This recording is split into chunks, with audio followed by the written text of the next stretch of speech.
वडोदरा शहर से जुड़ी एक जमीनी हकीकत अब आपके सामने लाते हैं, जो जनप्रतिनिधियों और स्थानीय प्रशासन की धीमी कार्यप्रणाली पर सवाल खड़े कर रही है। भुवा नगरी के नाम से पहचाने जाने वाला वडोदरा का वार्ड नंबर 13, जहां नेहरू भवन से पोलो ग्राउंड की ओर जाने वाला प्रमुख मार्ग पिछले 6 महीनों से अधूरे हालात में पड़ा हुआ है। यहां बारिश के गटर लाइन का कार्य तो शुरू किया गया, लेकिन धीमी गति और लापरवाही के चलते आज भी सड़कें गड्ढों से भरी पड़ी हैं। इस मार्ग पर 2 स्कूल स्थित हैं और रोजाना स्कूली छात्र छात्राओं को इन खतरनाक गड्ढों से होकर गुजरना पड़ता है।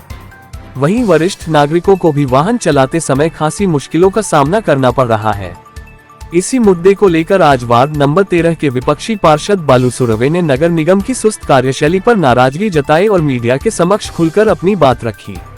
उन्होंने मांग की है कि सड़क मरम्मत का काम जल्द से जल्द पूरा किया जाए ताकि आम लोगों की रोजमर्रा की आवाजाही सुरक्षित और सुचारू रूप से हो सके। અમારા વિસ્તારમાં નેहरू ભવનથી પોલો ગ્રાઉન્ડ સુધીનો જે રોડ જે કામગીરી માટે અમે વારંવાર સભામાં રજૂઆત કરી હતી। બહુ સાંકડો અને નાનો રોડ હતો એના લીધે, કેમ કે અમારા વિસ્તારમાં 3-3, 4-4 સ્કૂલો આવી છે।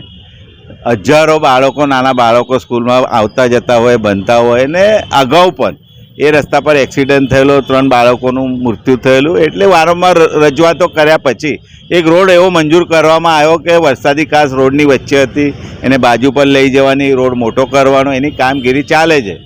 પણ જે કામગીરી જે પ્રમાણે કરવામાં આવે છે, બહુ ધીમી ગતિએ કામગીરી કરવામાં આવે છે ને જે અધૂરી કામગીરી થઈ છે એના લીધે રસ્તા પર મોટા મોટા ખાડા પડી ગયા છે।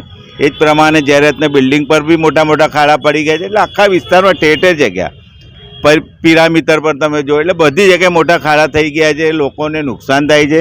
ને આ જે રોડ છે પોલો ગ્રાઉન્ડથી નેहरू ભવન સુધી, સ્કૂલમાંથી છૂટ્યા પછી નાનો બાળક એ ખાડામાં પડી જાય તો એને કેટલું નુકસાન થાય, સિનિયર સિટીઝન કોઈ પડી જાય। એટલે અમારી એવી માગણી જે બી ઇજારદાર હોય કે અધિકારી હોય, ખાસ ધ્યાન રાખીને આખા ચોમાસા દરમિયાન અમારા વિસ્તારમાં કોઈને તકલીફ ના થાય એવી રીતે સારી રીતે રોડ બનાવી આપવો જોઈએ।